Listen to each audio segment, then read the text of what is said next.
ಅಷ್ಟಭುಜಾಕೃತಿಯ ನೀರಿನ ಮಂಟಪ. ಇದು ಕಮಲಾಪುರ ಪಟ್ಟಣದಿಂದ ಹಂಪಿಗೆ ಹೋಗುವ ಮಾರ್ಗ ಮಧ್ಯದಲ್ಲಿ, ಅಂದರೆ ರಸ್ತೆಯ ಬಲಬದಿಯಲ್ಲಿ ಕಂಡುಬರುತ್ತೆ. ಎಡಬದಿಯಲ್ಲಿ ಭೋಜನ ಸ್ಥಳವಿದೆ, ಇದು ಬಲಬದಿಯಲ್ಲಿ ಕಂಡುಬರುತ್ತೆ. ಅಷ್ಟ ಎಂದರೆ 8 ಕಂಬಗಳಿವೆ ಎಂದರ್ಥ. ಇದು ನೀರನ್ನು ಸಂಗ್ರಹ ಮಾಡುವುದು ಮತ್ತು ರವಾನೆ ಮಾಡುವ ಒಂದು ಕಟ್ಟಡ ಎಂತಲೂ ಬಹುದು. ಇಲ್ಲಿ ನೋಡಿ, ಆಗಿನ ಕಾಲದ ಜನರು ಯಾವ ಥರ ಸುಟ್ಟ ಮಣ್ಣಿನ ಕೊಳವೆ ಮೂಲಕ ನೀರನ್ನು ಯಾವ ಥರ ಹಾಯಿಸ್ತಿದ್ದರು ಎಂದು ತಿಳಿಬೋದು. ನೋಡಿ, ಇಟ್ಟಿಗೆ ಚೂರುಗಳು,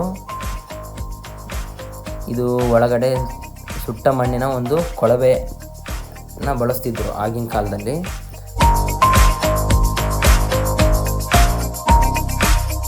ನೀರನ್ನು ಈ ಭಾಗದಿಂದ ಮತ್ತೊಂದು ಭಾಗಕ್ಕೆ ಸಾಗಿಸಬೇಕಾದ್ರೆ, ರವಾನೆ ಮಾಡಬೇಕಾದ್ರೆ ಆ ಅಷ್ಟಭುಜಾಕೃತಿಯ ನೀರಿನ ಮಂಟಪದಲ್ಲಿ ಅಲ್ಲಿದ್ದ ರವಾನೆ ಮಾಡ್ತಿದ್ರು ಮತ್ತು ಸಂಗ್ರಹ ಕೂಡ ಅಲ್ಲೇ ಮಾಡ್ತಿದ್ರು. ಆ ಥರ ಒಂದು ವ್ಯವಸ್ಥೆ ಇತ್ತು.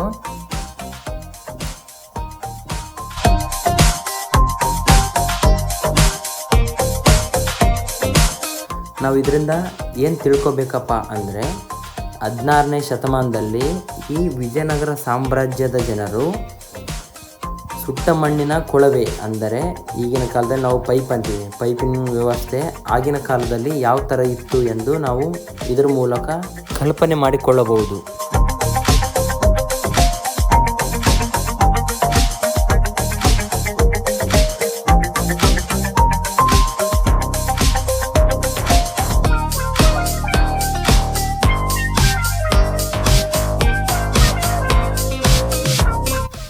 ಇಲ್ಲಿ ನೋಡಿ, ಈ ಕಟ್ಟಡ ಬಿರುಕು ಬಿಟ್ಟಿರುವುದರಿಂದ ಸಪೋರ್ಟಿಂಗ್ ಆಗಿ, ಅಂದರೆ ಒಂದು ಸಹಾಯಕ ಗೋಡೆನ ನಿರ್ಮಿಸಿದ್ದಾರೆ. ಇಲ್ಲಿ ನೋಡ್ತಿರ್ಬೋದು ನೀವು. ಈಗ ಒಳಗಡೆ ಹೋಗೋಣ. ಇಲ್ಲಿ ನೋಡಿ, ಪೈಪ್ಗಳ ವ್ಯವಸ್ಥೆ ಹೆಂಗೆ ಇದು ಮಾಡಿದ್ದಾರೆ ಸಪೋರ್ಟಿಂಗ್ ಆಗಿ. ಗೋಡೆ ಇವತ್ತಿಲ್ಲಿ ನಾಳೆ ಬೀಳುವ ಸಿಚುವೇಶನ್ ಇದೆ, ಆದರೂ ಸಪೋರ್ಟಿಂಗ್ ಕೊಟ್ಟಿದ್ದಾರೆ.